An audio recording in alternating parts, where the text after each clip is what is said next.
इस वीडियो में हम लोग बात करेंगे फॉर्म 10IE के बारे में। जी हाँ, तो ये नया फॉर्म निकला है इनकम टैक्स डिपार्टमेंट की तरफ से। अगर आप न्यू टैक्स सिस्टम को ऑप्ट आउट करना चाहते हैं तो ये कब रिक्वायर्ड होता है, फाइल कब करना ज़रूरी होता है, प्लस कैसे आप इसको ऑनलाइन फाइल कर सकते हैं, ये सब कुछ जानने को मिलेगा आपको इस वीडियो के अंदर।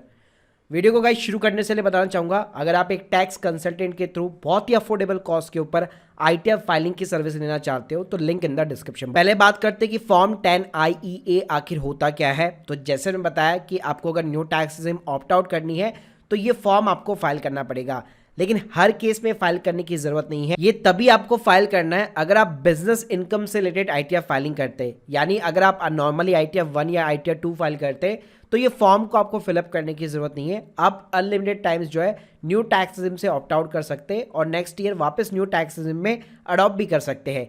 लेकिन अगर आप ITR 3 और ITR 4 फाइल कर रहे हैं तो उस केस में आपको ये फॉर्म 10IE जो होता है वो आपको फिलअप करना पड़ेगा।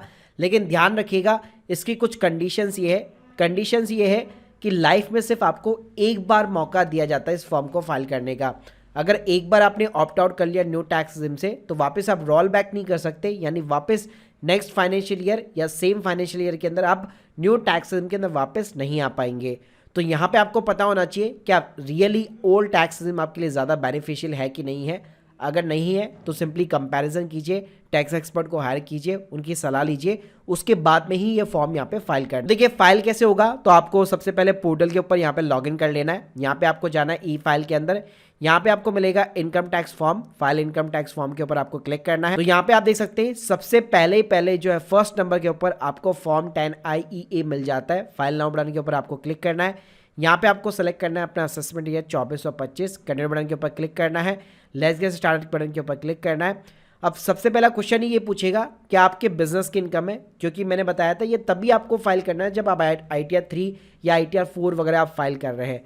तो अगर है तो आपको यहाँ पे यस बटन के ऊपर क्लिक करना है। नो करेंगे तो इस फॉर्म को आप फाइल नहीं कर पाएंगे। उसके बाद में ये ड्यू डेट पूछेगा कि यहाँ पे आपकी ड्यू डेट क्या रहेगी। तो अगर आप नॉर्मल ITR फाइल कर रहे हैं तो 31 जुलाई रहेगी। ऑडिट अगर आपके ऊपर एप्लीकेबल है, टैक्स ऑडिट अगर आपके ऊपर एप्लीकेबल है तो 31 अक्टूबर आपके लिए ड्यू डेट यहाँ पे रहने वाली है। सिंपली यहाँ पे आपको कंटिन्यू बटन के ऊपर क्लिक करना है। ये आपको एक वार्निंग देगा सिंपली तरीके से कि यहाँ पे आप जैसे बताया था कि आप रोल बैक नहीं कर पाएंगे, तो ये आपको एक बार मौका दिया जा रहा है। तो ढंग से आपको सारी चीज़ें रीड कर लेनी है, सोच या समझ लेनी है।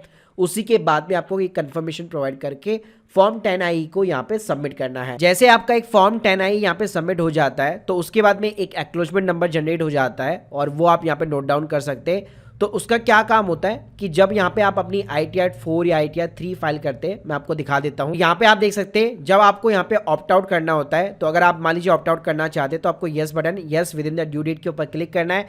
डेट ऑफ फाइलिंग यहाँ पे आपको सेलेक्ट करनी है, किस डेट को आपने फाइल किया था, और आपको एक्नॉलेजमेंट नंबर डालना है। और यहाँ पे एक और चीज़ बताना चाहूँगा, एक बार अगर ड्यू डेट निकल गई यानी 31 जुलाई निकल गई तो उसके बाद में अगर आप ऑप्ट आउट करना चाहते हैं तो आप वो नहीं कर पाएंगे। प्लस उस केस में कंडीशंस में फॉर्म 10IE है वो भी यहाँ पे काम नहीं करने वाला है। तो guys hope you like this video, please subscribe channel. अगर आप लोग की कोई भी डाउट है कमेंट बॉक्स के अंदर बता सकते हैं। प्लस मुझसे कंसल्टेंसी लेने के लिए या ITR फाइलिंग कराने के लिए link in the description box. Thank you guys, thank you very much.